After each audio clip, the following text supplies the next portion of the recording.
समीन, वैसे तो पाकिस्तान की बड़ी फ़ौज ने जनरल परवेज़ मुशर्रफ की क़यादत में 12 अक्टूबर की शाम वज़ीर आज़म नवाज़ शरीफ की मुंतखब हुकूमत का तख्ता उल्टा था। लेकिन उस हुकूमत में शामिल बाज़ अहम रहनुमाओं का कहना है कि उन्हें कई हफ्ते पहले ऐसी इतलात मिल चुकी थीं कि फ़ौजी सरबराह ने हुकूमत पर कब्ज़ा करने की मनसूबाबंदी कर ली है।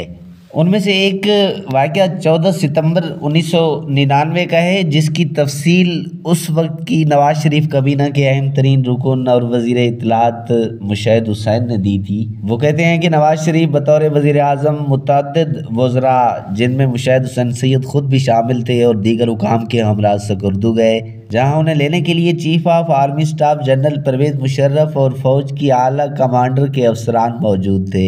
मुशहिद हुसैन के मुताबिक वहीं तय हुआ कि शाम को महफिल मुनक़िद होगी, जिसमें पुराने गाने गाए और सुने जाएंगे। उस खुशगवार महफिल के दौरान एक वक्त ऐसा भी आया कि जनरल परवेज़ मुशर्रफ और उनके साथ मौजूद फ़ौज के दीगर अफसरान ने नवाज शरीफ जिंदाबाद के नारे भी लगाए। सेनेटर मुशहिद हुसैन बताते हैं कि उस दौरान उन्होंने नोट किया कि रावलपिंडी के corps commander lieutenant general Mahmud, जिनके मातहत शुमाली इलाका जहाद भी आते हैं, वहाँ मौजूद नहीं थे। वो कहते हैं कि इस मौका पर उन्होंने जनरल परवेज़ मुशर्रफ से पूछा कि जनरल महमूद कहाँ हैं, तो उन्होंने जवाब दिया कि वो रावलपिंडी में मसरूफियात की बिना पर नहीं आ सके। मुशहिद हुसैन कहते हैं कि अमूमन ऐसा नहीं होता।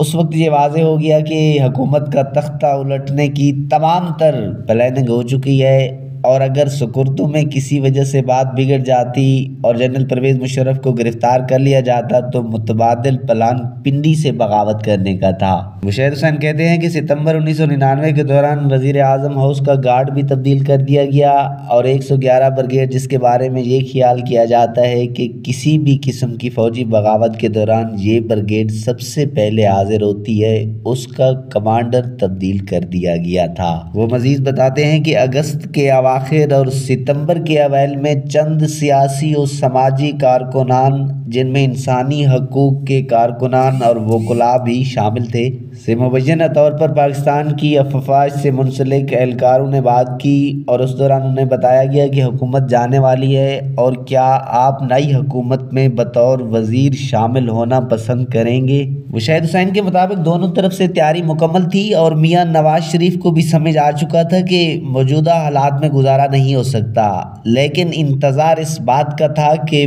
पहल कौन करेगा।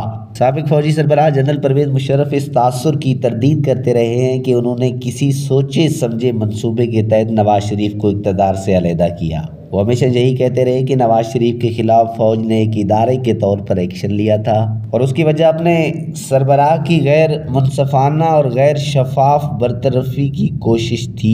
मुशहिद हुसैन सैयद कहते हैं कि 12 अक्टूबर की शाम 7 बजे मैं अपनी अहलिया और बच्चों के साथ खाना खा रहा था। 7:05 पर मुझे ऑपरेटर का फ़ोन आया और उसने कहा कि फ़ौज आ गई है। वो बताते हैं कि उस वक्त मुझे ये भी पता चला कि मेरे घर आने से पहले वज़ीर आज़म हाउस का मुहासरा किया जा चुका है। मुशहिद हुसैन सैयद कहते हैं कि मेरे घर के शीशे और दरवाजे तोड़े गए। मैं ऊपर की मंजिल पर था, बूटों की आवाज़ आई और मैं समझ गया कि फ़ौजी बगावत हो चुकी है। अब ऐसी सूरत हाल में शुरू के चंद लम्हात बड़े ख़तरनाक होते हैं, क्योंकि घबराहट फैल चुकी होती है और खौफ भी तारी होता है।